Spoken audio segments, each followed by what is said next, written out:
what are they able to do? They're able to shape their skin. So it's almost like it can give birth to itself again and again and again. Concept of reincarnation.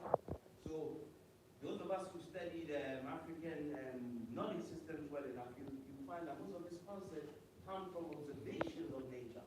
And nature teaches us a lot if we're actually paying attention to it.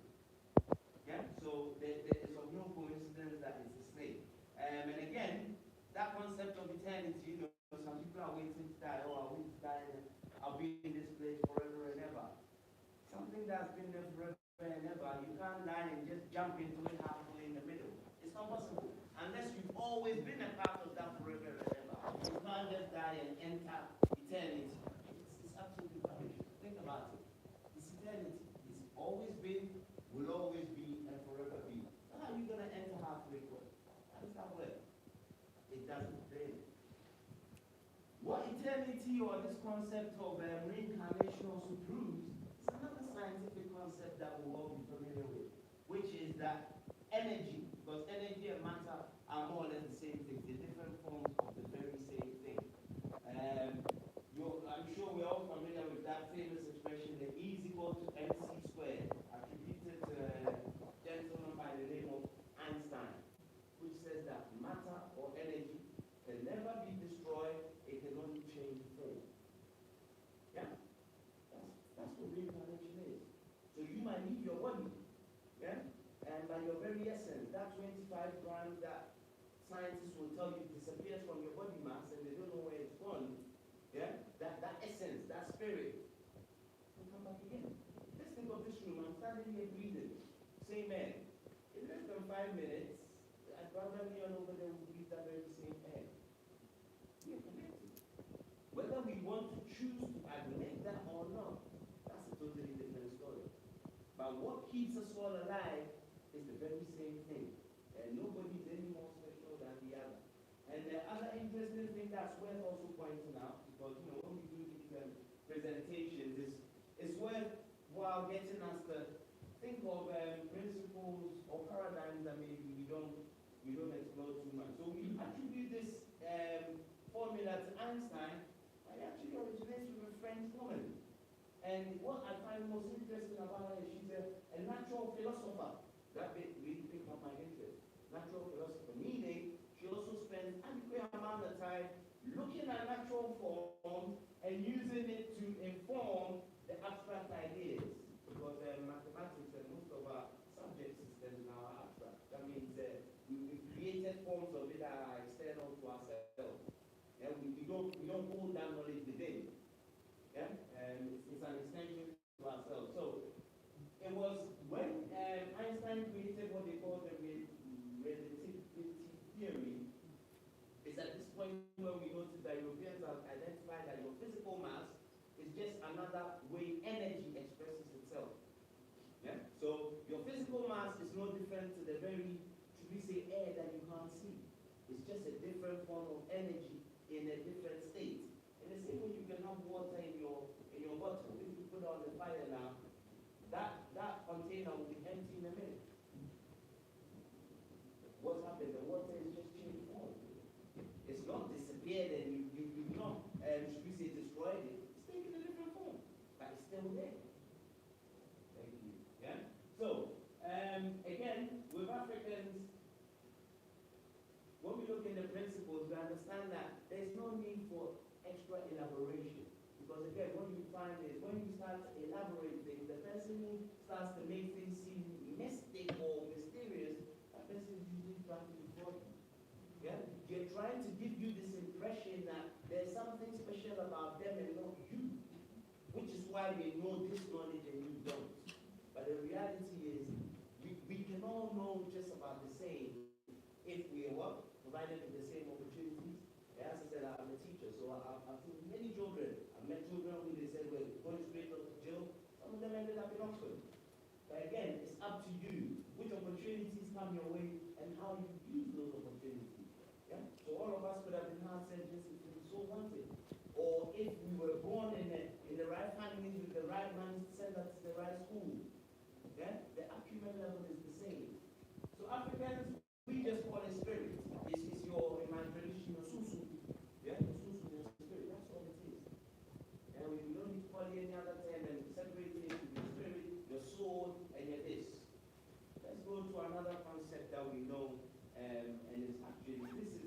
of the most well-known principles is called Ubuntu. You may have heard of Ubuntu because Nelson Mandela and Desmond Tutu are the ones that made it most popular. You find this term now named after computer operating systems. There's all kinds of apps, all called Ubuntu. Now, in 1972, a mathematician and meteorologist by the name of Edward Norton Lorenz, 1972, James White, look at that. Sorry, man, few titles here, but it shows you I'm human. Yeah, there's nothing like perfect. Coined this term in chaos theory in physics to describe how a seemingly uneventful catalyst like a butterfly flapping its wings could cause or contribute to a typhoon forming elsewhere in the world. What this notion effectively describes is that there is no occurrence that does not produce a corresponding effect elsewhere. What the ancient Kilometer scribe by the name of thought, renamed Hermes Trismegistus by the Egyptians, Greeks, listed as the law of cause and effect as part of the seven hermetic laws. This is one of the earliest reported acts of cultural appropriation, meaning the term originated in the Nile Valley, and even the person who originated the term was renamed by the ancient Greeks to become someone else. And the same law that he was describing was then also renamed under something called the seven hermetic laws. So most people will tell you that the hermetic laws are Greek in origin and not African. Yeah? And it's as simple as this. If I push this chair, the chair is going to move. Because there is a cause and there is a corresponding reaction to it. So in the Bantu tradition, this same notion is best known by the term made popular by Mandela and Desmond Tutu, Ubuntu. This sacred concept describes the interconnectedness and interdependency of all things. Some that simply, I am because we are. Or I prefer this lovely scholar by the name of Dr. Wade Nobles. He said, there is no me, there is only we. Okay? And I can't go back because, see again, we're going from Southern Africa and we come to the Akan, who are supposedly West Africans. And this is what we say. We say it takes one person to kill an elephant and the whole universe to consume it. Remember what I said? The air I'm breathing here, that's the same air you're going to breathe in maybe 3 minutes. It'll be the same air you breathe in a minute. It's what keeps us all alive. So our ancestors, we knew and lived the science. Yeah? We didn't abstract them into books. We lived the science. So there was no superstition. There was no backwardness, deadness. It was just European ignorance. They hadn't developed as much as, because they hadn't had the chance for that experience. So this is just a brief summary. There are tons of quantum science concepts that I could study and talk for hours and hours, just showing you just the depth of African thought. So if you're that interested, we have a 6-part lecture series on the quantum science of African spirituality. It's called The Transforming Itself, and that's our website, ancestralvoices.co.uk. Go to education. We have some books and some learning materials in the foyer. Feel free to come and have a chat if you want. But thank you very much for your time.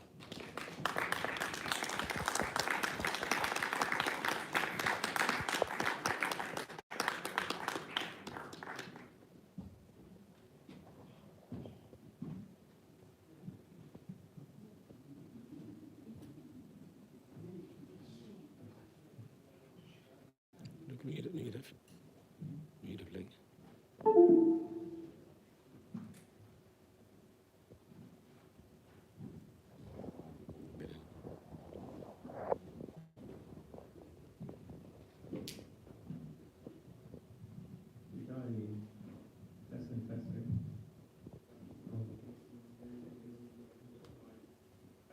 Can you hear me okay at the back? Yes. Okay, good. So, firstly, I want to say Ujjayi. Ujjayi is a greeting in the Medu language. And before I go any further, I would firstly like to acknowledge the divine world and the world of our ancestors, for whose principles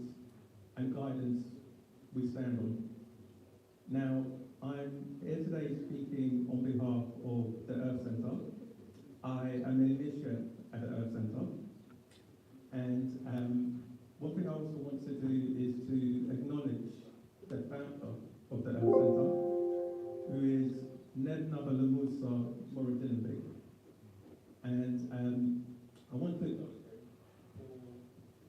for the time, the energy and sacrifices he made to bring some of the information that I'm going to share with you today back to humanity.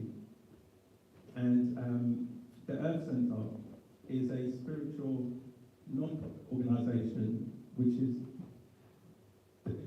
dedicated to preserving humanity's original ancestral culture. And I'm a initiate at the Earth Centre, and we have another initiate, Ludwig.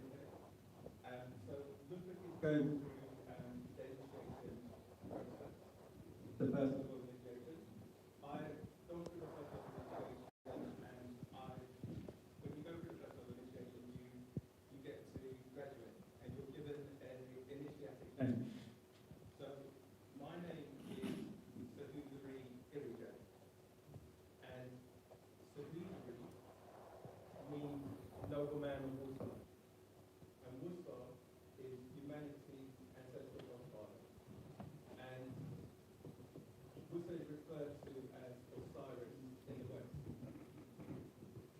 And the second part of my name,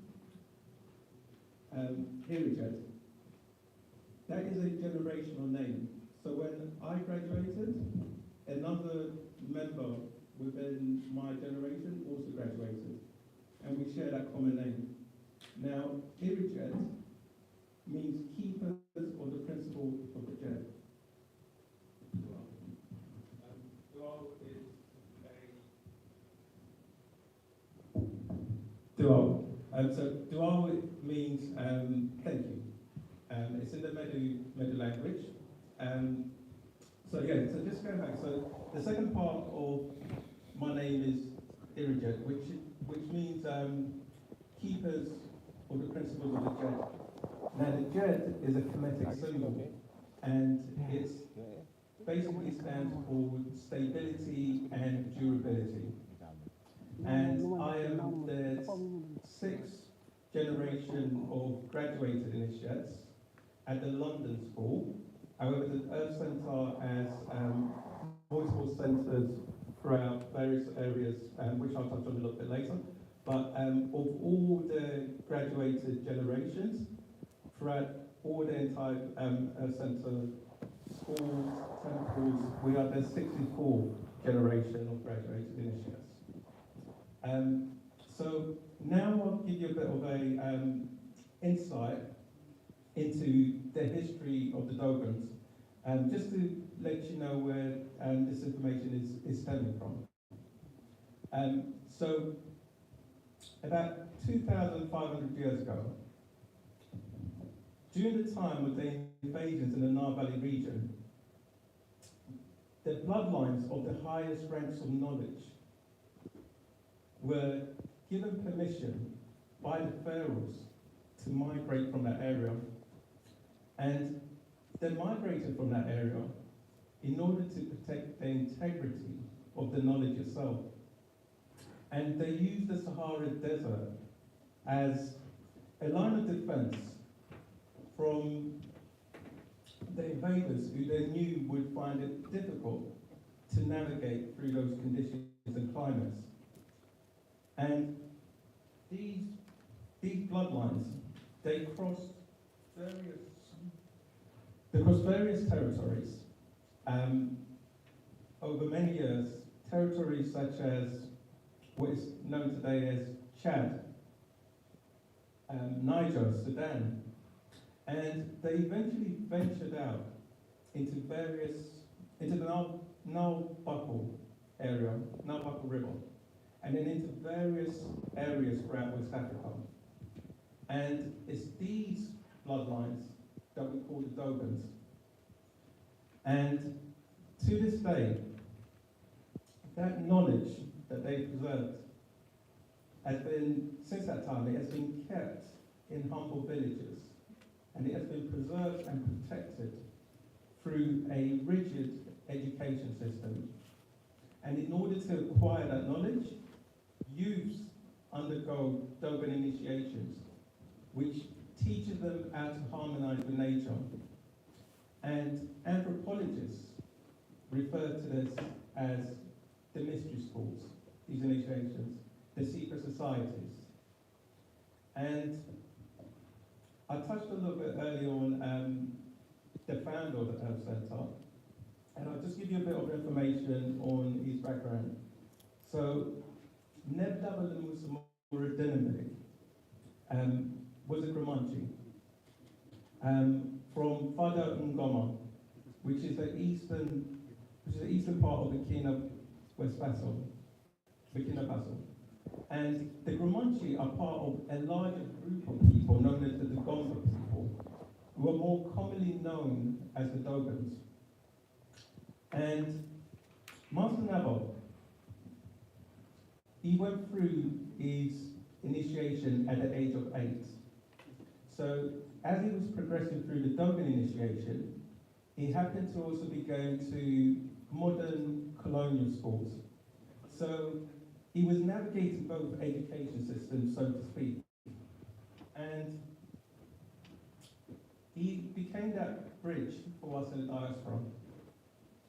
So as he progressed through the Dogon initiations, he also progressed through the modern school systems.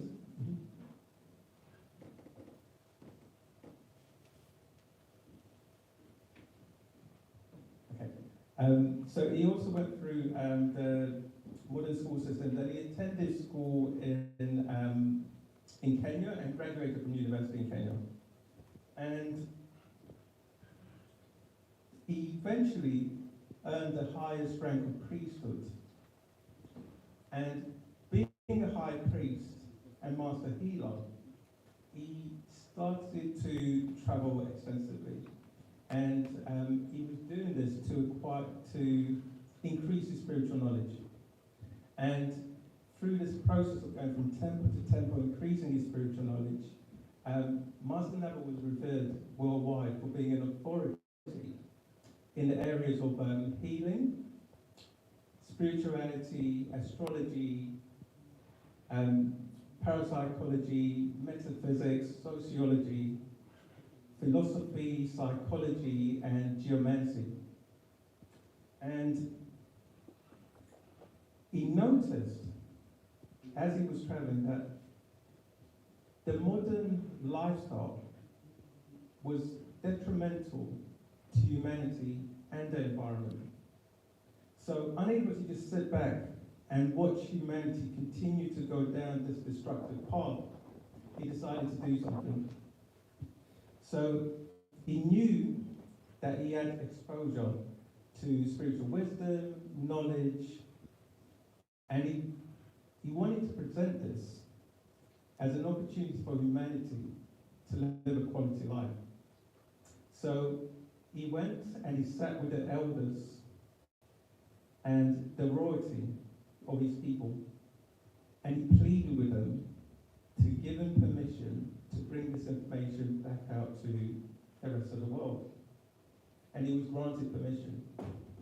So, having been granted the permission, he was given that permission to be able to lift the veil of secrecy for the first time since the time of the Navajo invasions. And through that, he set up initiations in the diaspora to take people through, to give people access to the first level of the Dogon initiations. And he established the Earth Center in 1996. And to this day, he is the only authentic Dogon master and high priest with the spiritual knowledge, the wisdom, and the permission from the elders to bring this information back out to humanity, to be able to create an institution that takes initiates through the Dogon initiation outside of America, Africa. And Master Naba traveled to many countries. He he was seeked by many temples and holy places. Master Nava spoke 13 languages, one of them being Medu, which is known as hieroglyphs, which he learned through the Dogon initiation, which myself and Elizabeth would have got exposure to. And Master Nava transitioned on the 21st of July 2008, where he went back to the Himanchat, the world of the dead, from where he continues to guide his legacy to this day. Master Nava dedicated his life to educating people on humanity's original ancestral culture. And it was through his efforts that the treasures of the Nile Valley regions are now being made available to humanity for the first time since 2,500 years ago. And so that's an insight into the Dogons. I'm going to give you a brief insight because I've been told we have to be careful with time here. So give you a brief insight into the structures of the Earth Center. Now the Earth Center has 3 branches. As mentioned earlier, it was established by Nebnaba the Musa Moradinibig, and of those branches, in the Earth Center we have various locations throughout Burkina Faso, West Africa, is where the headquarters is. We have 2 schools in the UK, London and Coventry, and we have schools in the US as well as Canada. And the mission of the Earth Center is to preserve and promote the traditions born out of the original ancestral culture. And the purpose of it is to sustain the health and well-being of all people. We have 3 branches in the Earth Center. The first branch is the Umtam branch, which deals with the Kemetic philosophy and spirituality. You have 3 classes in there. We have Kai TV, which is a meditation class, and in that class you learn the spiritual aspects of our ancestors. You learn breathing techniques, you learn postures, you learn the culture and values of our ancestors. You have a sub-class, which is a health class. It deals with diagnosing the body from a non-invasive way, from a traditional perspective. You also have the Medu class, which I touched on a little bit earlier. Now, Medu is hieroglyphs in the West, and through that class you get to learn the principles of culture and the values of the language, the values that come with the language. The second branch of the Earth Center is Firefly Productions. And Firefly Productions, some of the material you would have seen at the store over there, Firefly Productions specialize in disseminating the information, the Kemetic philosophy information, and we do this via a number of multimedia platforms. So we've got the audio content, we've got the visuals, we've got the reading material. I'll do a brief summary of some of the products. So we have the Sidereal calendar, which is humanity's oldest calendar. It is also humanity's most astronomically accurate calendar. And through our ancestors lived in nature. Similar to the talk that you heard earlier, they put themselves in nature, they submitted themselves to nature, nature revealed itself to them. It revealed the most optimal days to connect with your ancestors. So we have an ancestral holy day every 10 days. The most optimal day to connect with the divine world. There's a divine holy day every 10 days. And the thing to get about the calendar is that every minute, every second, every hour, every day is governed by a deity. Our ancestors never separated ourselves from the divine. We have the Philosophy Podium, which is the only book that's been written by a Dogon high priest, and it's a series of 4 provoking lectures. We have the Hejpatar, which is a series of stories which carry the values, principles of the culture. And we also have the Book of Purifications, which is a book which shows you how to systematically purify the body, the mind, and spirit. How do you cleanse energies? You find out in that book. And it's got words of power that are have been around for more than 150,000 years. I'm going to wrap up here because I know we're short of time, but I would also say we've got a lot more content on by the school, and you can find out more information on us by going on to www.theearthcenteruk.com. On there you can become a member, you could donate, you could also join our mailing list where you'll be able to know about our weekly talks. We have monthly lectures, and we have a radio show, the Wisdom of Now radio show. And I'll be by the store. If you've got any questions, you're more than welcome to come and see some of the products and also have a conversation with myself. I would like to say Dual, thank you, and Dual for your time.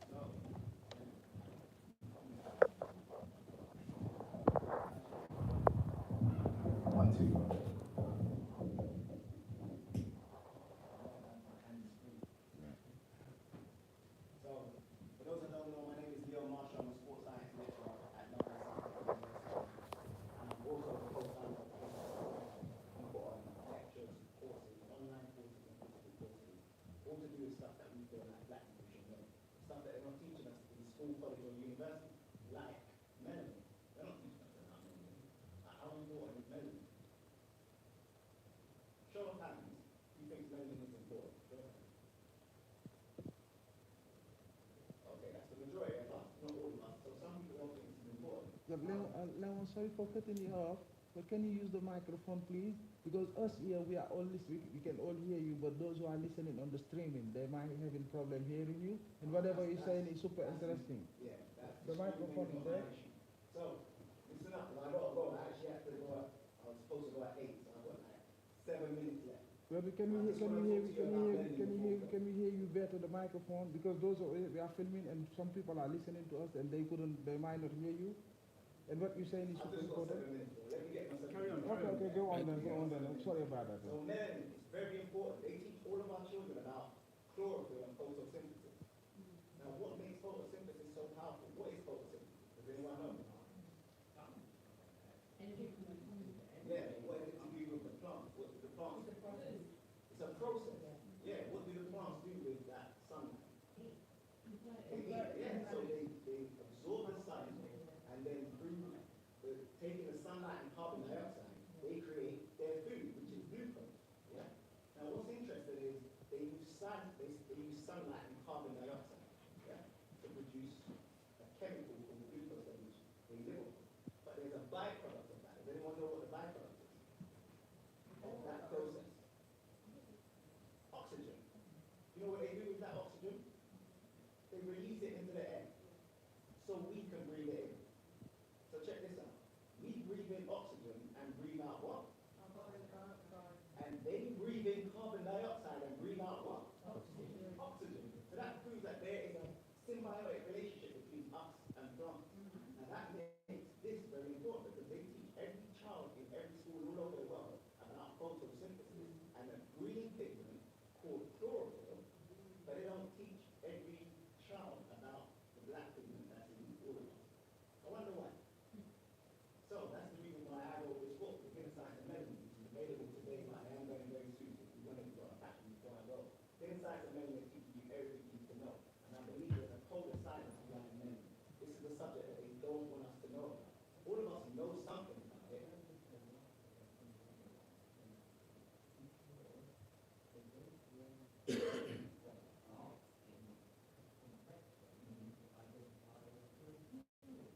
Right, so they don't want us to identify as you. That's one of the reasons, yes, that is one of the reasons, but there's a lot that they hide with regards to melanin. A lot that they hide. This is how crazy it is with regards to melanin. Every single human being in this place, every single one of us has melanin. But if I was to ask you, what is it, what would you say? Pigment.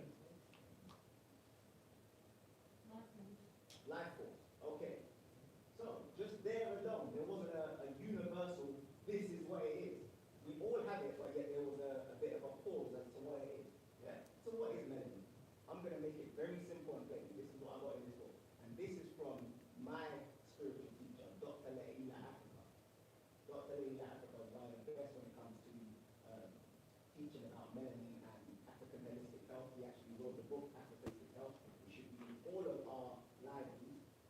He said that melanin is the chemical key to life.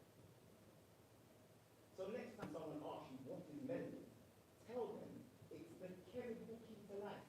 That means no melanin, no life. Very simple. Yeah? It is the chemical key to life. So why don't they teach us this in school? If this is what we need for life, for living, why don't they teach us this in school? And there's a reason why they don't. Well, there's many reasons. But a lot of us are confused with regards to vitamin D. It's summertime now, so we should all be enjoying the sun. But you know, up in here, black people talking about, oh, it's too hot. Or, oh, I should be putting on sunscreen and all this sort of stuff.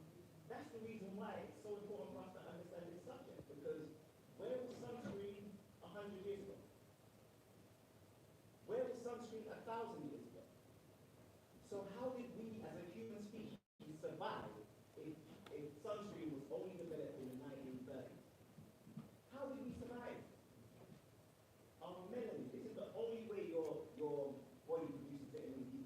When your melanin is absorbing UVB rays, ultraviolet rays, you know those rays that they tell you are dangerous? Yeah, they produce vitamin D. So when your melanin is absorbing UVB rays, it converts your cholesterol into a vitamin D precursor, which goes through your liver and kidneys, and then your kidneys produce the active form of vitamin D. This is the only way your body produces vitamin D. I repeat, the only way. So, can your body produce vitamin D from supplements? No. This is the only way. This is the only way. So if you're low on vitamin D as a black person, guess what you need more of? Sun. Yeah? But if you're blocking it with sunscreen, or sun hats, or shades, or clothes, then how are you going to produce vitamin D? In the UK, they say that black people are low on vitamin D. Well, if we're not getting enough sun, we're going to be low.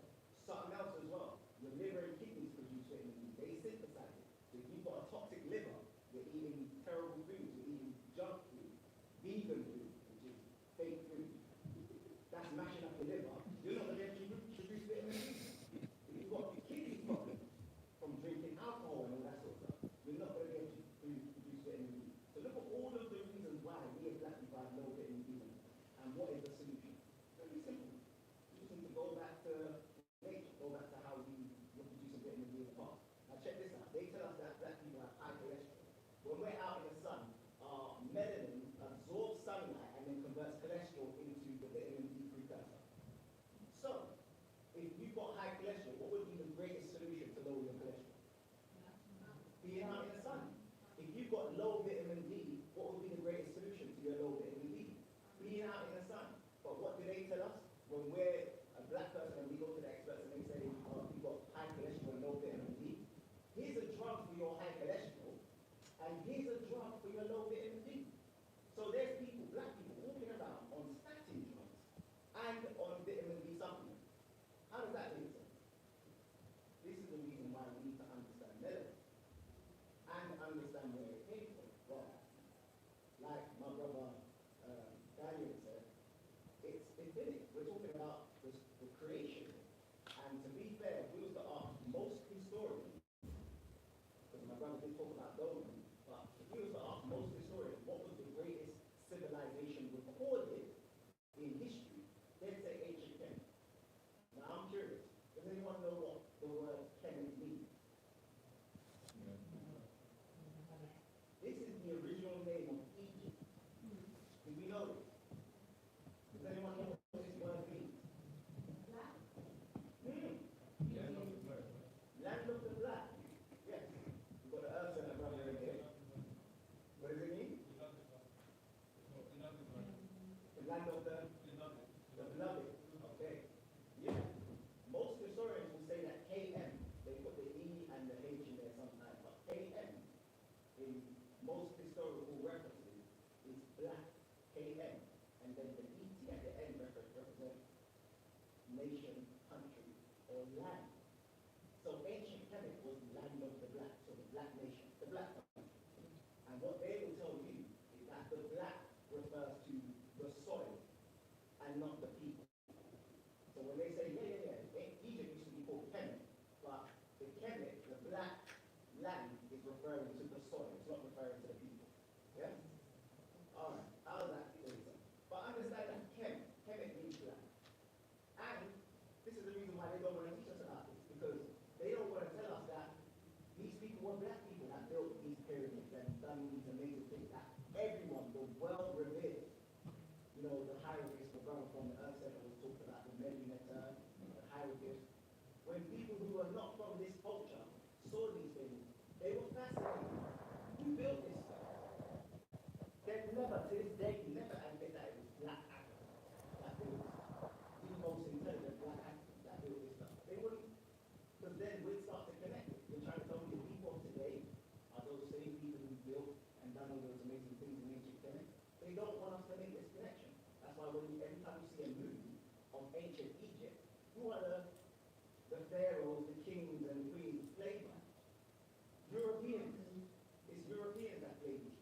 spirituality and don't know about melanin, you're not even going to understand the connection. You're not even going to see where they got this from. And my brother talks about African sacred science.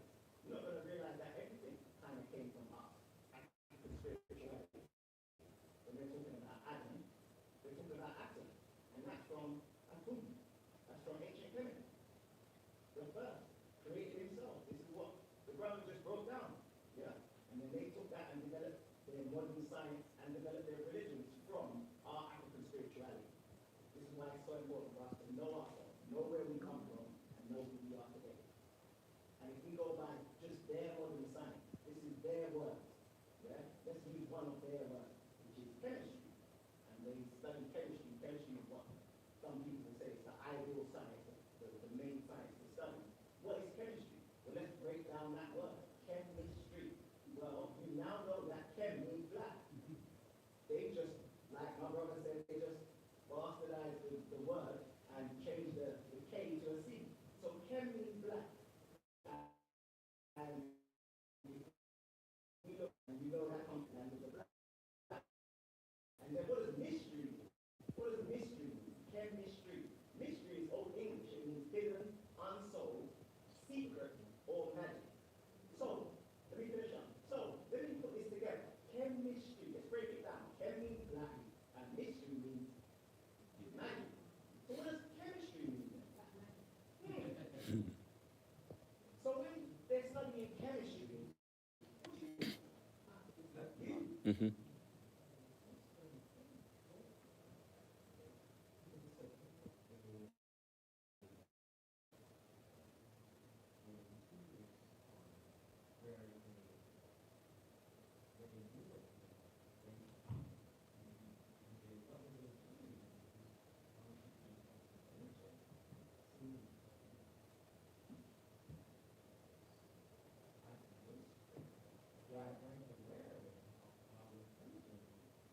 well, I heard that they are very aware. So the sisters, they weren't aware. They weren't aware before they met us. Once they met us, they started studying us. And they realized how extremely intelligent we are. And they wanted to know why we were so great. What made these people so great? What was it about these people that made them so great? So do you know what they did with they went into the pyramids, they went into the tombs, and they started to excavate, which is just a nice word for steal, excavate the mummies. You know what they did with the mummies? They ate them. They ate them because they were thinking, what makes these people great? Whatever's in them, I want it in me. So they ate the mummies. You guys can do your research on it. Yeah? This is why it's so important for us to understand. They're like, these people have something in them and on them. It's melanin. What makes it so great? Let's find out. Let's eat it. Yeah? It's not these people think. Yeah? From an African spirituality, it doesn't make sense. These people, they're coming in here and they want to steal. So this is why it's very important for us to understand melanin. Yeah?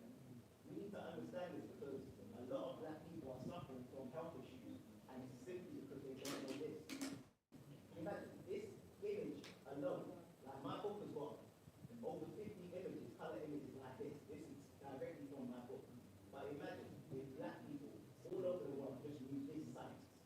That this is the only way you're going to produce vitamin D.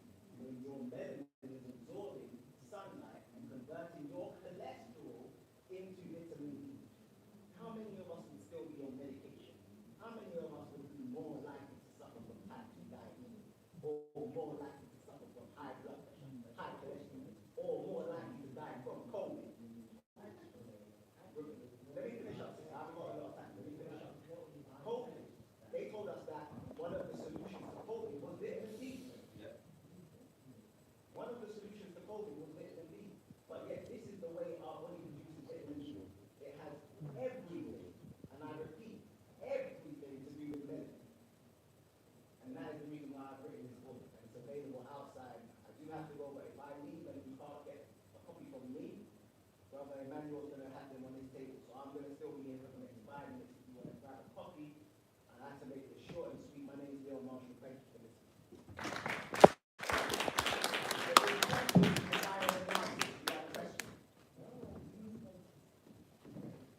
fexe suñu gars yi teel a joué quoi.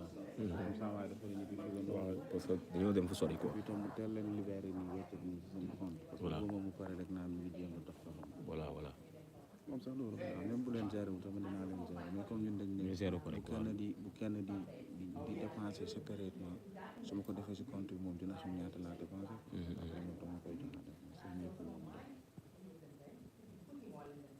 lii lañ bëggoon a affaire intéressant gars yi ñëw jàng xam nga leneen lu bokkul ak tëgg rek booy quoi xam nga loolu yëpp c'est intéressant quoi et puis am na streaming soo xamuñ kan ak kan moo koy seetaan yéen da ngeen di def rek xool seen fond def lu leen neex noonu la demee lay def commencé rek. lu leen saf gis naa moo jeex quoi sori si waaw sama la moo jeex. di soo ko defee booy maa di jeexal sa affaire bi link bi ngi ci kii bi yow link bi rek ngay follow ba ma dem sa woy YouTube. mais booy kii man dinaa la kii booy waaw boo ko téye nii rek. jox ma jege ba ci wet dina ko follow waaw man moom war naa gaaw. Yeah, my question is, I wanted to ask you if you've seen the YouTube video of that billionaire, Danish billionaire, something Naga, asking those two black sisters if they knew the value of the melanin and if they were willing to sell it. And they wouldn't. So there's a quote unquote black market where they take our tissues, cells, and organs and they sell it on the black market to billionaires and people who can afford it. hello Because your cells, especially black women, your cells are very, very nice. okay come to the data center the art center okay let me come down Although my twins, when they were born, actually, within 15 minutes, they were both given vitamin D shots then, in the hospital. You have to ask people giving them the vitamin D. But just share what you can answer my question, if you can, now. We know they also inject our children with vitamin K as well. So No, they told us this, like, because I even though I legally said, that you just put my baby. well, that's the case. You got to think. If they're trying to inject, this is the only way your body can get it. So unless the sun is in that thing, then who knows what they're injecting into your child? Who knows what they're injecting into your child? I repeat, I remember the book that I've written. It's been like that and it's never going to change. All over the world, so it's not my opinion. These are scientific references. This is the only way your body can use vitamin D. So if someone says they're going to give you a vitamin D supplement, what they're going to do is give you the vitamin D precursor and hope that your liver and kidneys can use the active vitamin D. That's what the vitamin D supplement is. It's the vitamin D precursor, which your body naturally produces when you're out in the sun. Yeah? So I'd rely on this process because this process is natural. Anything else is unnatural. And if you've got your eyes wide open, you'll realize that they're trying to make us live off of everything that is unnatural. Everything that is unnatural. Vaccines, medication, fake meat, fake food, everything has to be unnatural. Yes, sir. My question is, what happens if you do take like the vitamin D? What are like the bad things that happen? Well, I'm not sure about bad things, but what will happen is you're taking the vitamin D precursor and hoping that your body converts it into vitamin D. Now, from my research, the body can't really do anything with it because it needs the vitamin D. So even if it does convert it into vitamin D, it will be such a low amount that won't make it different.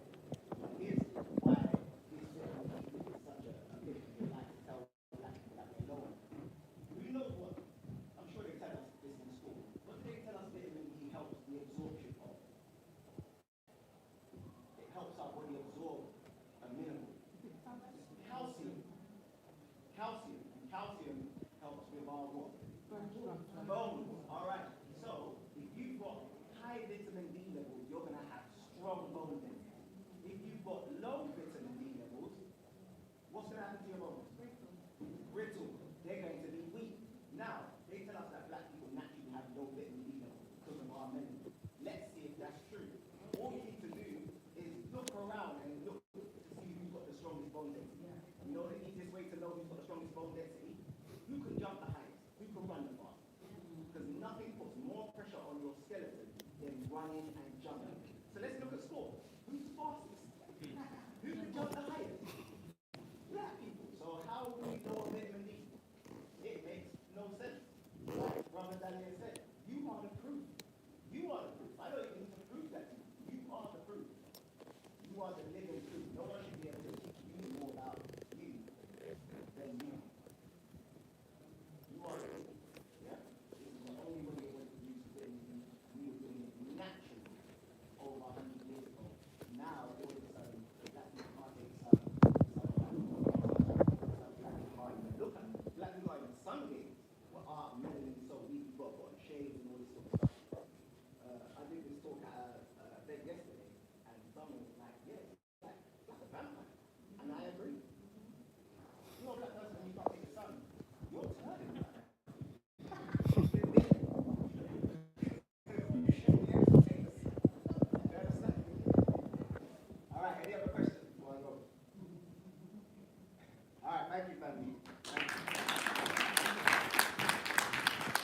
everyone.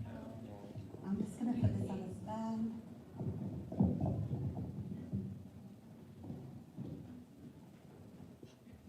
Okay, hi everyone. Good. I'm so pleased to be here today. My name is Alchemy, and I hope you guys are paying attention to the breakdown that the young man just gave, where it's talking about Kemet. So my name is Alchemy, and it's basically based on that as well. So I wanted to just, give myself some props. So I'm a spoken word artist, and today I'm going to do a piece for you guys, and it's called My Story. It's just about my experience as a Jamaican living in the UK. So I hope you guys enjoy it.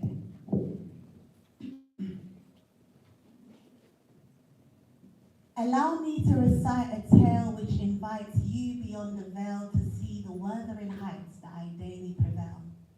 It's a story about black glory, one painted with the finest allegory, as glorious as the very skin that I am dressed in. I want to take you on a journey to show you my reality that despite the adversity, my blackness continually covers me and shrouds me in an ancestral love that constantly empowers me.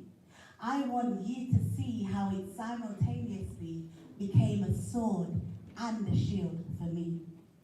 So originally, I'm from the islands in the Caribbean, born Jamaican, but then I migrated to England. I was so cocooned in the warmth of the blazing sun and the coolness of the ocean that I was shielded from the harshness of outside opinion. I learned for the first time where I stand, that moment the plane land outside my home in a foreign land. I remember cradling my stomach in the palm of my hand as I felt this strange and terrifying pang, a pang that broke the illusion that a 12-year-old me just couldn't understand. It seems mistakenly, I was under the impression that my little island was free. The child me was not tall enough to see above the hidden hand to learn that my home was actually the dominion of British colonization. So, on the morning of the first day at my new school, there I was standing in the kitchen thinking of my home and my friends and how much I missed them.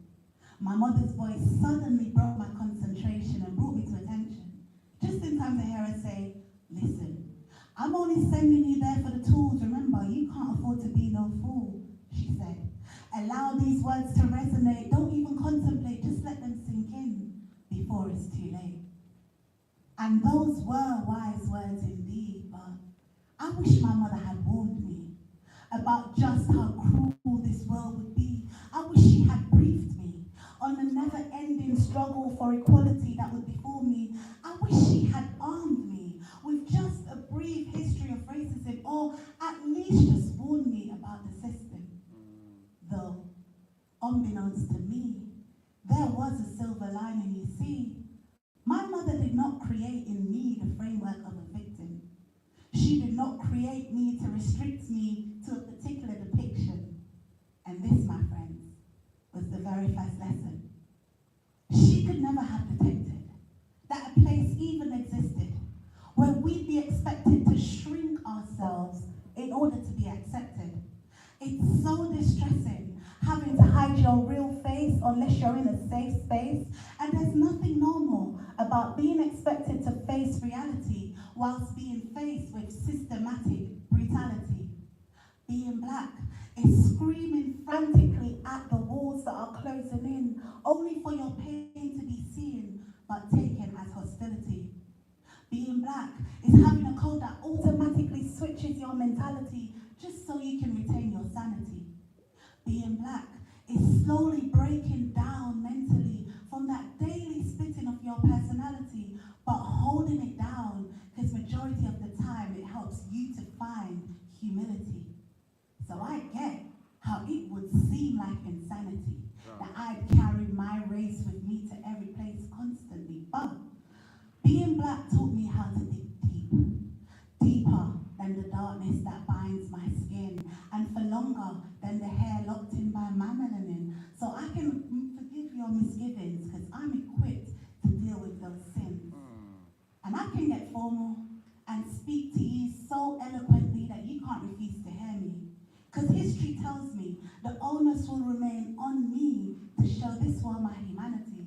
else, it remains a liability. Well, just as long as you keep the same energy. When white men don white hoods that turn black forests into white woods, when the white ash lights up the night sky like fireflies filled with black sighs, inside the bricks and mortar that became firewood at the places where our black homes once stood. I need you to accept your responsibility. Instead of protecting white fragility and maintaining the superiority that continually damages the vitality of my people, allow this story to be the vehicle by which you arrive at the pinnacle of understanding that oppression notwithstanding, I will never stop fighting. As sure as the lightning striking and just as terrifying. Come and see a grace which has been passed to me genetically, a power forged by the resilience of those who came before me, sharpened and ready to deal deadly blows to the many foes who would devour me. Come and see a grace which defies gravity. Come and see my story. Come and see me. Thank you.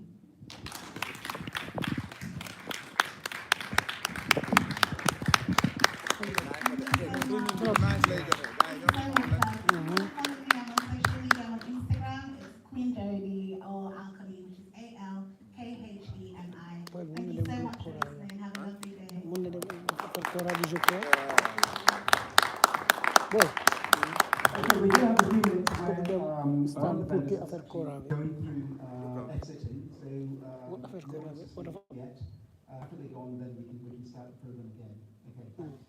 loolu looy def nii stream Facebook direct. non non booy bi ku toogoon fii booy jëmbee bi moo ne ma téyel ko non day def live waaw heure bi nii jàll mun na dem mu dóor kóoraa bi lu ma je sais pas quoi Sam na doo ci songal ñu dama branché la ko waay nga def nga def li ngay def ñu am pause bu ndaw bi nii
Can you help me filming them? Oh, I'll try my very. I need my glasses actually. I need my glasses. Anthony, hold this to me, please. Hold it. And try. Oh, glasses. Yeah, you want it? Yeah. Yeah, you're doing it, yeah.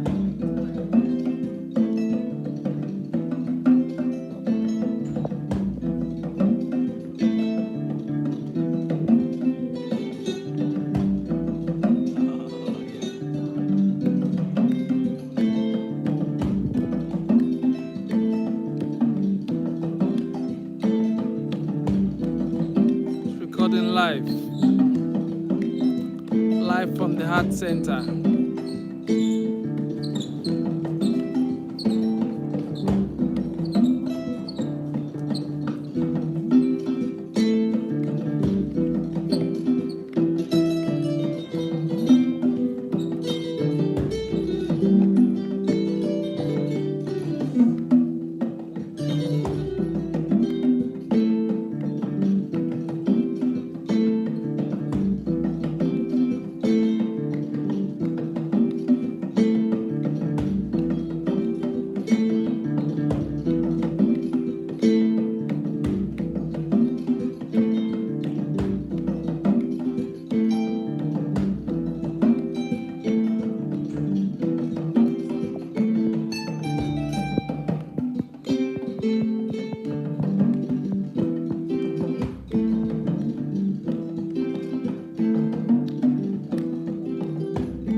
Yeah, guys, thank you and good evening again. Yeah, I'm gonna introduce you to these two nice guys. They made their way through. And his name is Jula, and his name is Demis Chun, and they are, yeah, they are representing the ancient. Thank you, and they are representing the ancient instruments. Like it sounds like guitar, but it is called kora. So thank you guys. We see you later. Nice job. And right now, I'm gonna introduce you to a very nice lady, and her name is Haley, and she's gonna sing for us a very nice song. Make noise, please, for Haley. This is probably going to be more like a comedy act, to be fair.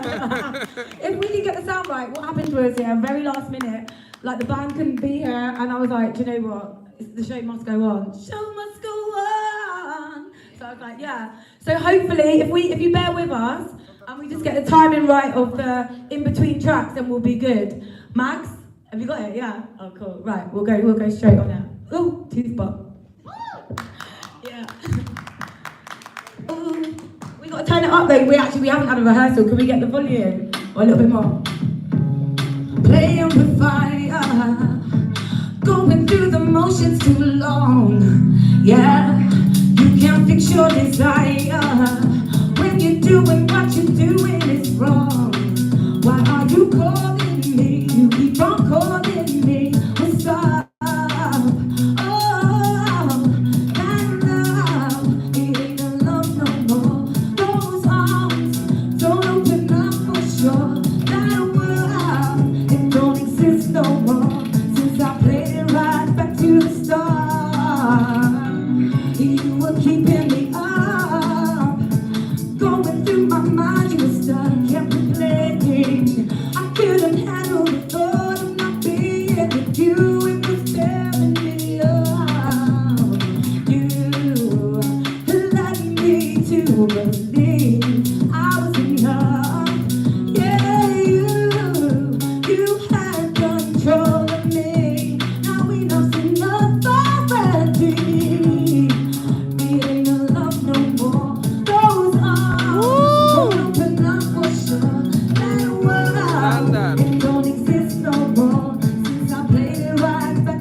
Just to give you a little bit of the vibe. And I know it's not quite Afro beats and whatnot, but music's inspired and everyone is chilled, free music, so it's an opportunity.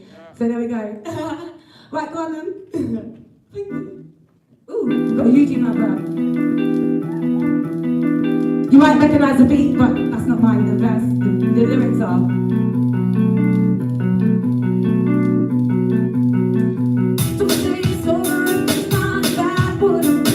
Why don't you say what you mean? And if it's over, then we gotta do it right. Don't leave it all up to me. Why you lying? Why you hiding? Why are you keeping us apart? Trying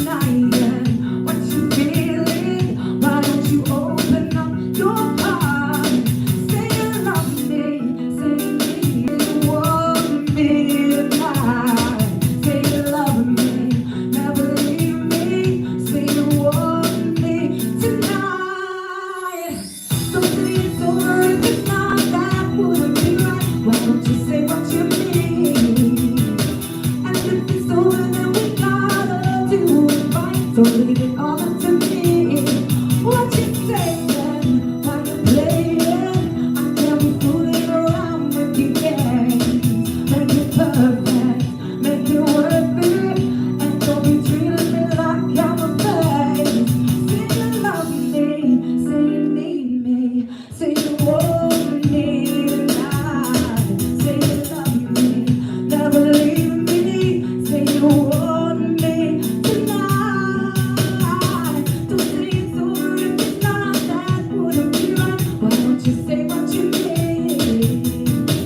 And if it's over, then we gotta do it right. Don't leave it all up to me. Can't put my heart on the line, either you want me or you don't. Yeah, can't push my feelings aside, either you love me or you won't. Don't say so, no. Don't say so, 'cause I need you tonight. Don't say so, no. Don't say it's over. Oh, don't say it's over. If it's not, that wouldn't be right. Why don't you say what you're doing? And if it's over, then we gotta do it right. Don't leave it up to me. Yay, thank you. I like it. That's the first time I've ever performed that. I was so scared of copyright, but then I thought, like, do you know what? If someone's recording it anyway, and that copyright already, find evidence before. Yeah? There's nothing else before that. It's all mine. But yeah, there we go. Thank you so much, man. Thank you, Hayley, for coming. And thank you, man. Thank you too for making all the way through. God bless you. Thanks for waiting for me. She got the voice, and she. Yeah, thank you for coming. Yo, guys, we got someone here. His name is Solomon, and he's gonna come and make something nice for us if he is ready. Then if he's not, yeah, Solomon, please make some noise for Solomon. Thank you for coming. I am because we are. Welcome, Solomon. Thank you. I think it's a great time to actually have to present, so thank you so much.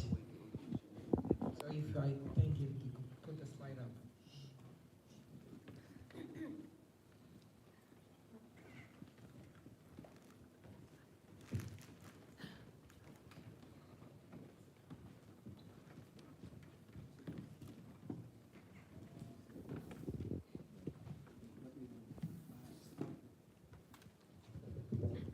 I think once we wait to have the slide up, I'll just do a little introduction. So I should say that it's been great so far, and I'm actually very excited to be part of this whole event. So I'm Solomon Apeke, and I'm a young astronomer and also a space scientist. So most of my talk, or what I'm going to talk about today, would just be on African space research. So do a little bit background of how our ancestors, in quotes, were also inspired the same way all other people have been.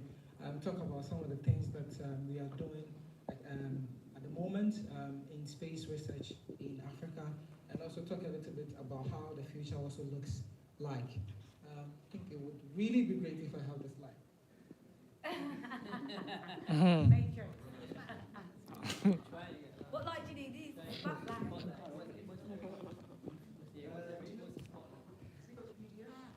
Yeah.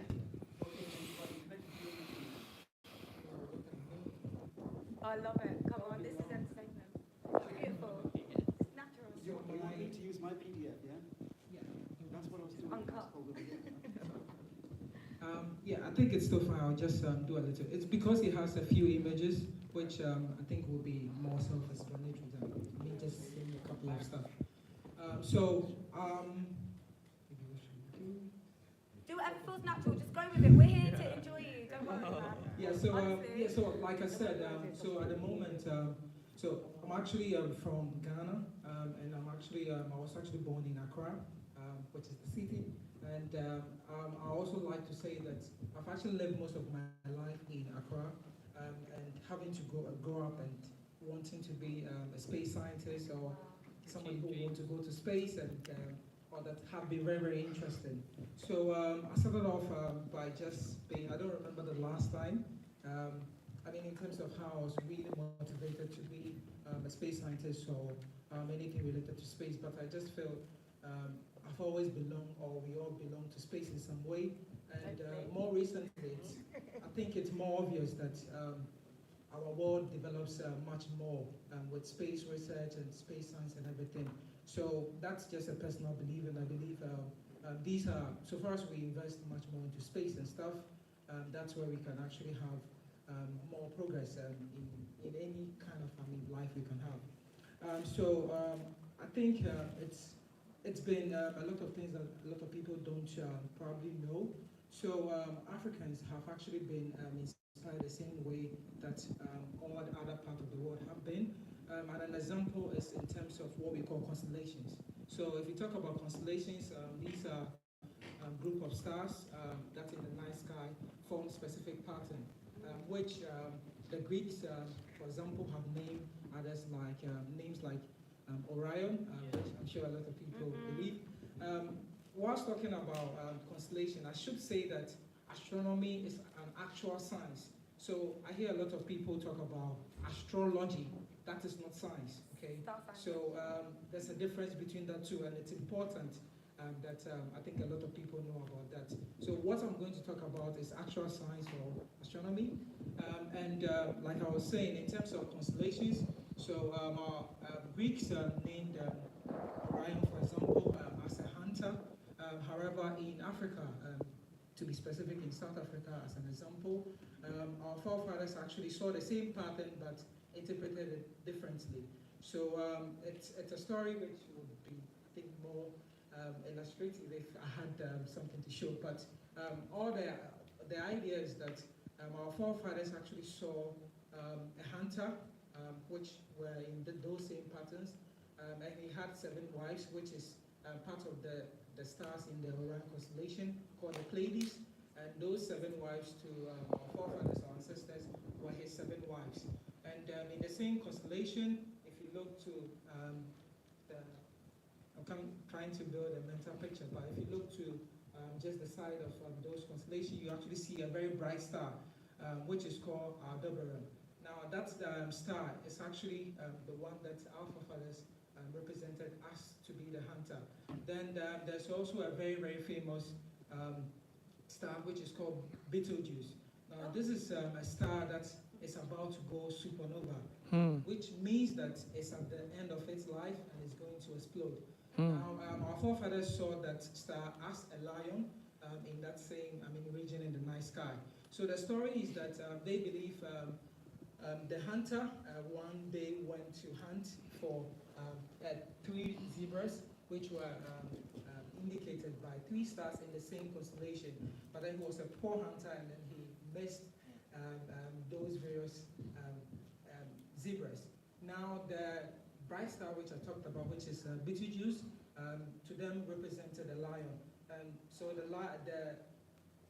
the hunter was too scared to go back or to go and then grab his arrows because he was scared of the lion. So this is just me trying to say that our forefathers were inspired the same way to be curious about stars and then the things in our night sky. Now, another thing that I'll move on to talk about is that around the 1500s, we had very, very great empires. That was before the arrival of Europeans. And what actually happened was that some of the great empires were the Ghana Empire, for example, the Mali, and then I think a few more that have been already mentioned in today's slide, in today's other talks. Now, the idea of that is that during those times, some of these empires had areas that covered. Now, why am I saying this? So I'm saying this to show that even during those days, our forefathers were actually very organized, and they actually led very, very organized life. Now, what that meant was that to be able to live a very well-organized life and stuff like that, you need to be able to understand the constellation, the night sky, the pattern. I mean, when you have different seasons, and all these things are related. And these were understanding that we had then, all our forefathers actually had. And this were inspired with different occurrences which they recorded in history, which were a few manuscripts. I think I could have been able to show. So you practice though, you're like trying to refer to the screen. So these are just a few examples to show that we were actually inspired the same way like other parts of the world. Now, the next thing to talk about is, so where does this leave us? Now, apart from these various things, at the moment, so we have something called, I don't know if you know about different types of telescopes. So the very, very popular one that a lot of people use, or you may know, is the ones that we call the Optical Telescope. So a telescope is just an instrument which you can look at the night sky and look at the stars into more details. You can even look at the planets and the others more. So we have a few of these telescopes already in Africa, of course, but we have specific ones that helps us to be able to learn more about our universe into detail. And one of these is what is called a radio telescope. So you can think of the normal telescopes as telescopes that actually look at the night sky and pick up light. However, we can actually build different telescopes that can pick up not just light, but pick up something called radio, okay? Now, just a little bit background about that. Most of the things that we have in our night sky actually emit different types of radiations. Now, if I mean this, what I mean is that, so light is just one part of those radiations that we can see. Our eyes can actually only see it. However, we have infrared, we have radio, we have X-rays, and we have those other ones. Now, all these things are produced during different processes in our night sky. And we can build telescopes that can actually see some of these various, wavelengths that I've talked about. Now, an example is a radio telescope. So Ghana, or the country I come from, actually has one of these radio telescopes, and it actually helps us to know more about our universe. Of course, we have some other African countries that also have that. Now, a more general thing to say is something that is called the SKA project, which stands for the Square Kilometer Array. Now, this is a project where we have different types of telescopes built across different countries. And together, these telescopes can actually serve as one huge telescope that can help us to understand more about our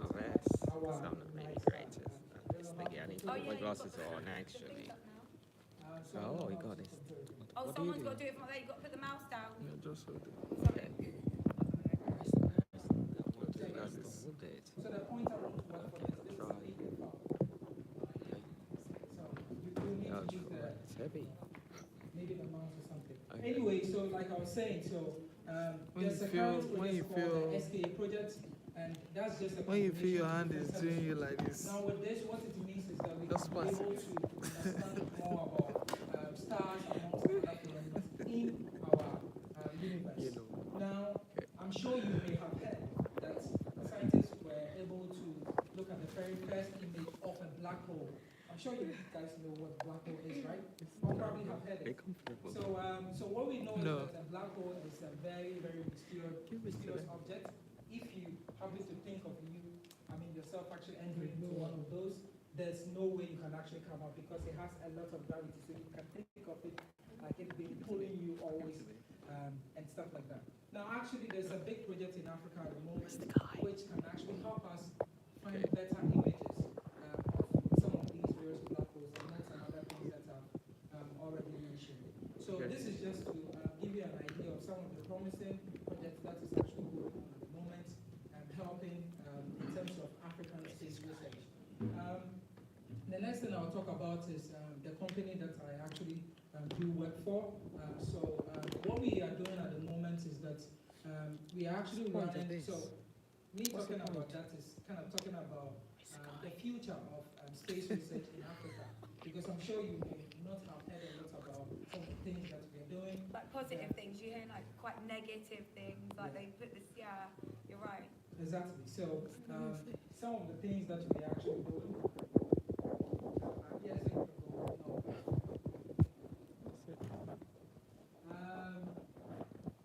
Okay. Yeah. So this is fine. So this is the radio telescope in Ghana, and like I said, I'll count to 50. Then I'll usually take it from what it does is pick up radio waves, and the reason why radio waves are important. Next slide. Is that this image here, for example, is what we see of a very, very famous nebula. So the nebula is when a star dies. So the image to the third image there is when a star dies, what it forms, okay? So this is what we can see with the telescopes called the optical telescope, which our eyes can also see those same things. So this is how it looks. But then look at how it looks on the radio. Now, to you, you may not find it interesting, but to us scientists or space or astronomers to be specific, this tells us that there's a lot of energy in that region. Now, what that means is that it can actually lead to the formation of new stars, among others, which is why a radio telescope, for example, is important, which is something we have in Ghana. Next slide. So this is just me talking about some of the things that we actually do have going on in Ghana. So Ghana was able to launch its very first satellite. Of course, we have some other African countries also do the same thing. And this was very, very important because it was kind of the way of being able to introduce us nicely into space and then others. Next slide. All right, so I was just talking about what I am doing or kind of related to myself. So I'll go to the next slide. So I do have a startup together with the team, and what we are doing is that, next slide. So what we do in general is we teach electronics, robotics, so mostly kids how to build these things, and of course also some other levels of education. At the moment, we are building experimental satellites. So if you talk about experimental satellites, these are satellites that don't go to space, but they go to a specific altitude, perform simple experiments like being able to measure the amount of air pollution and stuff like that. So this is something we are doing at the moment, and I'm going to show you some images of the things that we have actually been able to build. So the next thing we'll be moving on to is to building commercial satellites, which are satellites that actually go to space. Now, if you have gone to Africa or lived in Africa, you would, this is not me saying negative stuff about Africa, but you notice that we don't have good internet connection. And one of the reasons why, and one of the reasons why we don't have that is because we don't have satellite that can actually be able to, a lot of satellites to be able to do that. And these are some of the things that we want to going for a look at. And the last thing I want to talk about is, so it's not just a space company like a startup that just want to build satellite, but we are actually looking forward to actually putting a human being in space and stuff like that, which I know that is difficult, however, this is what we want to do. Next slide. Again, apart from these things that I've already mentioned that we do, this in the long run goes forward to promoting gender equality and innovation and quality education and all that, because these are areas that are all interconnected with space. And astronomy is one of the oldest sciences, which is easily related to all these other. So you can even think of things like tourism, even journalism. These are all fields that are related to astronomy. And we are all, with all these things we are doing, actually promoting all these things. So next slide. So this just shows you some images of some of the kids in our section and doing some of the things that we do. Okay, so next slide. So I'll talk about, so to be specific, I said that we are building these experimental satellites. Now, apart from building these experimental satellites, we're actually teaching university students how to build these experimental satellites themselves. I have been through schools myself, and usually you don't get the opportunity to work on big projects, but this is what we want to introduce, because some of the things, I felt these are things that we should actually do just to get people more excited and stuff. So this is what we are doing at the moment, teaching tertiary students how to build miniature satellites. Next slide. So again, it's still later, so next slide. So the next slide shows you some of the images during the launch. So next slide. So these are some of the images during when we launched the whole campaign in Ghana in 2019. and you can see we had some rocket models among these other stuff. And during that launch, we actually put one of these experimental satellites into space just to show what we really want to achieve. You can go to the next slide. You flew one of them up there? Yeah, so we actually sent one of them. No way. How far did you get? So that should be about just a kilometer. Past altitude? That's not just because that's almost yeah. Wow, isn't it? Yeah, that is so cool. So I had a video on how the section went, but I think it can be put up, so it's fine. Let's go to the next slide. You're doing the right thing, side man. So in here, what I want to say is the guy. This is very, very important because one of the things is missing. Is that actually, if you want to build a satellite, it's easy. Maybe it's easy coming from me, but the thing is, I could get you the various things you could put together and send those satellites into space. But what we want to do is we want to build these stuff ourselves. Okay, so we want to actually own these things, build from scratch and everything, and that's what we're doing at the moment. So if you go to the next slide, so together with a company also in Africa or in Ghana, we have built these experimental satellites. So next slide, I can show you the various images. So these were designed by ourselves, and actually this is the very first time we have something called a microcontroller that is just for satellites. So you can have general microcontrollers, but what we built is specifically for experimental satellite, and it's a collaboration between myself and then Eric Oben, who is also an electronics, also in Ghana. So if you go to the next slide, you will see those various models being assembled, and we actually have an event coming up next month or so, where we will actually launch these things and show people what we have really done. So how does the future look like in terms of space research? So if you go to the next slide, so one of the things we want to do, so we are doing satellite stuff and all this. What is the next thing we want to do? So we want to move on to having a space center where people can actually come around and admire what space, engineering, robotics, among others, really is. And then, yeah, that's one of the things. Then apart from that also, another thing we want to do is an idea that was brought up by Elon Musk, which is if you actually have a group of satellites into space and you connect them together, you can actually use that for internet. So that's something we already have a project running, which we want to try and see what that can also come up with. And then I think the final thing I would talk about is, so next slide. Yeah, so the final thing I'll talk about is, so we have heard a lot about how Africans, okay, so we don't have a lot of content in codes, or we want to keep promoting what Africans are doing. So what we have come up with is, so we know this modern age, we know what is more useful in some sense, or what the youth can actually be able to fight to.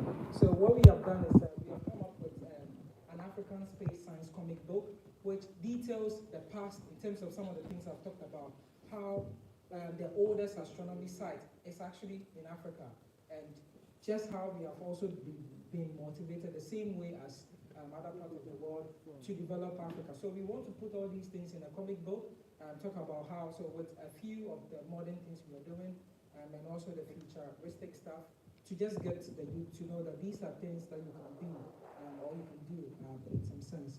So I think I'll just end by showing a few of the, so you can go to the next slide and the other one after. So the next one, you see a few of our sponsors. So this is not just one single thing I'm just talking about. These are stuff that we have a few collaborations to be all over the world to be able to do this. And then if you show me the last slide, which is going to be my last slide.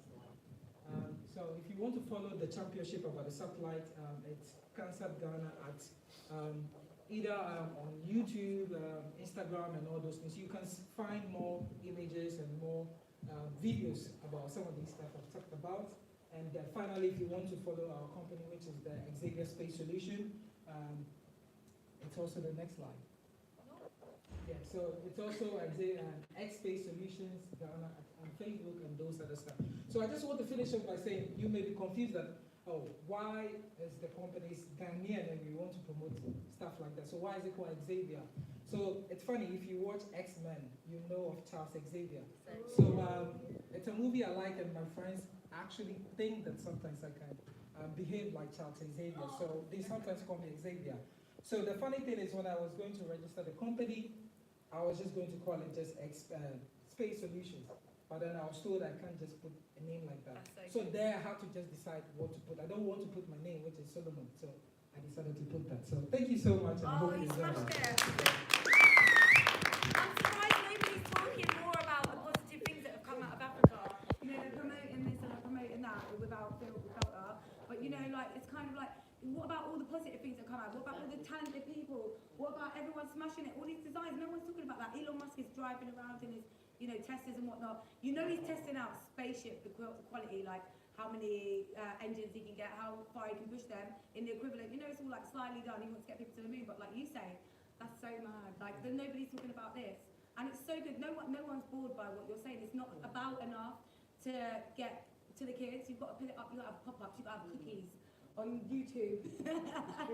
No, it's so true. You've got to do everything. And do you know what? The way you personally assigned that as well, and it was more interesting than you think. Do you know what it is? When you've got a passion, it's so hard to get it out there because you're so insecure about believing in it. But you've got to remember that you feel that vibe, and it's come from somewhere, and it's came from you, and you know that you've got something to give. You've got to just believe in it. Who wants to do something by the book? Come on, you want to give a book? You're going to buy the same book.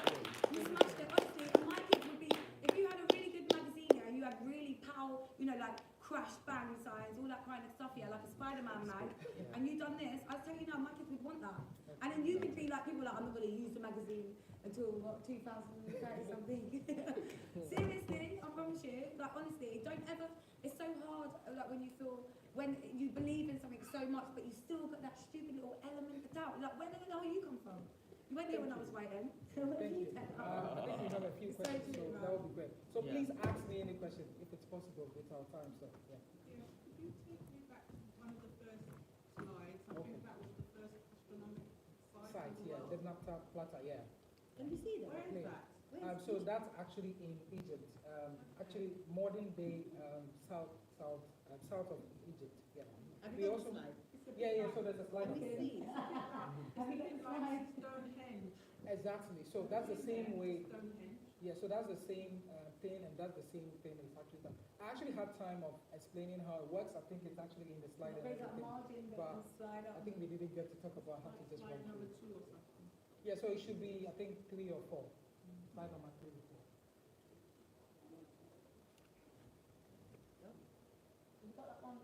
Slide line. Oh, there it is. So just keep going. Back. I got that. Slide line back.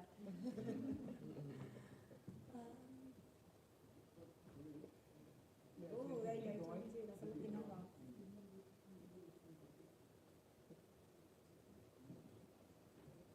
That's Stonehenge. Yeah, so that's for the summary, but I think the earlier one would be much better to explain. He's gradually going through. He's trying to like really get it right. He's not trying to this one. Just keep going. Keep on. It's gonna go straight past it. 99. Yeah. So yeah. So this one. Yeah. So this is in Egypt, and this is the oldest astronomical site. You can Google it up if you want to check it out. Yeah. So what this does in the sense is. Say again. South Africa. Yes. No. This is in Egypt. So what I put there is that so most of these things that I'm talking about in the slide is a reference to a very well-known astrophysicist. He's called Professor Medupe. So he gave a talk at the Royal Society, and most of the things I talked about is from his slide. So that's what I was referring to there. Yeah. So sorry for the confusion. Thank you so much for the question. Is that actually Stonehenge? It's not, is it? Yeah, Is so that it is. natural? Yeah, Yeah, so sorry, it I was on the phone. Yeah, that's what I mean. It's so mad. It's like that. I wonder if they got up to the same thing at the same time. Say My again. question is about, if you could touch briefly back on, did I hear about Beetlejuice, the star? Did you say it's about to implode or explode? Explode. Oh, that's a good question. Explode. So the general thing is that so we astronomers usually say that we are like stars. We astronomers usually say that we are like stars in the sense that so stars actually are born they live and then they die. Now, depending on your size, if you actually die, you can either just explode and be what we call a white dwarf or a red giant. That's what our sun is going to do in the next 5 billion years. It's going to explode and become a red giant. Okay.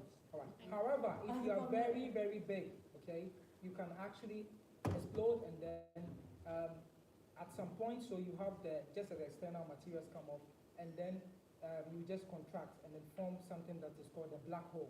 So if you're very big, you can actually end up as a black hole. So stars, depending on the size when they die, they can actually end up differently. Issue. I think you wanted to ask something. Me? Yeah. No, not really. Not at the present moment in time. Thank you. Yeah, so somebody's asking why it's called a Betelgeuse. So it's just the name that the Greeks actually gave it. What inspired it though, actually means, like, where did it come from? Do you know anything? Like, yeah, why would you just randomly name it? Was it, what relation? Was there an inspiration to it? Did he feel like, oh, do you know what? Glad I've got a name. It's that. So sorry to disappoint you, but that's something I don't know. But if you check it out, it's a Greek name, so they actually give these various different names. Maybe how I'm pronouncing it is different, but if you look at the spelling, maybe it can give you clues. But I don't know why they named it Betelgeuse. Yeah. It's interesting. They stole it from us in the beginning anyway. It's what? It's what? I said if the Greeks had it, they stole it from us anyway. Probably, yeah, to be fair, because I'm not being funny. It looks like you're losing out on a lot of shine here. To be honest, with all these rockets being built, are you joking about, oh, can you please fund this money, that money? I'm not being funny, in the best way possible. You've got scientists in there and they're trying to dumb it down. Are you joking? And then they've got Johnny Depp all over the internet. There we go. All right, so thank you so much. I think if there's no more questions, thank you so much.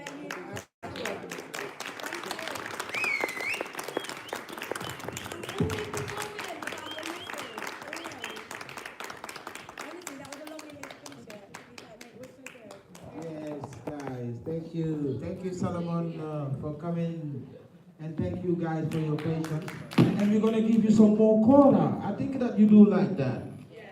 Oh, you know, the 15 minutes of traditional to warm you up, and then wake you up a little bit. And then we're going to be, we're coming to make you dance. Yeah. I've got to leave Yeah. now, but I really enjoyed it. And I love it. Thank you so much, really, for coming. It feels really personal now, so it feels like I can interrupt in a nice way. That's all right. Good to meet you. Bye-bye. See you later. To show you how to dance to Kora. Yeah. That's Yeah. easy. Come here.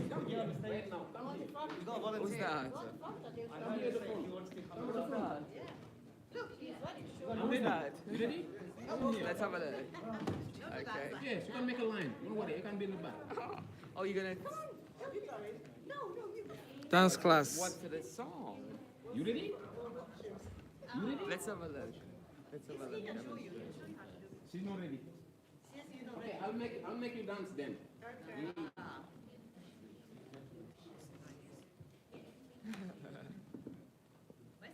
Oh, there's a way to dance this.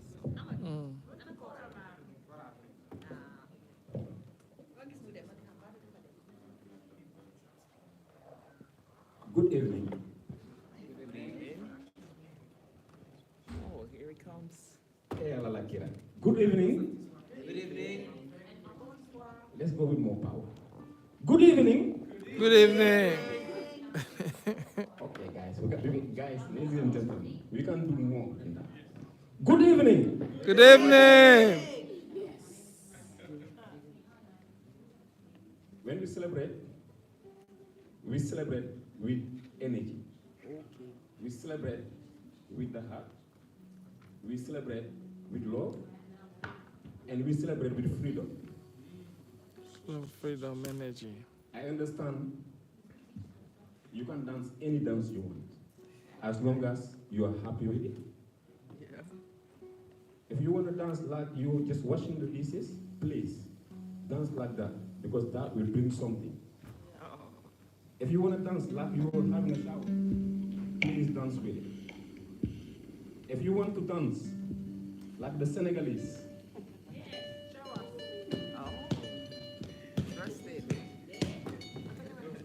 you can dance with it.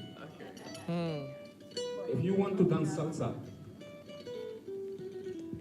you can go with it. Please, feel free to celebrate with us. stand up for your freedom, stand up for your blood, stand up for your energy and love. Let's go.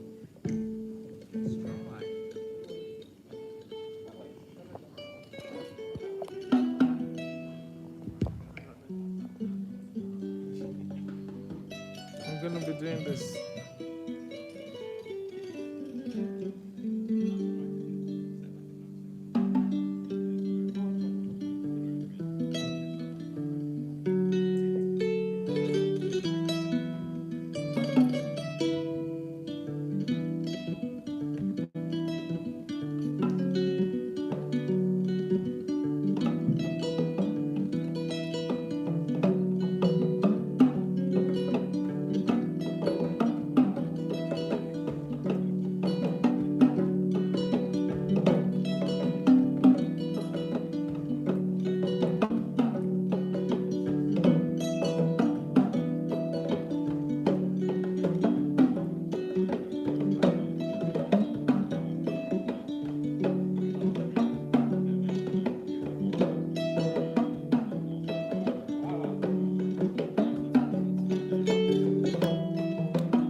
You just shake your body too, you get me?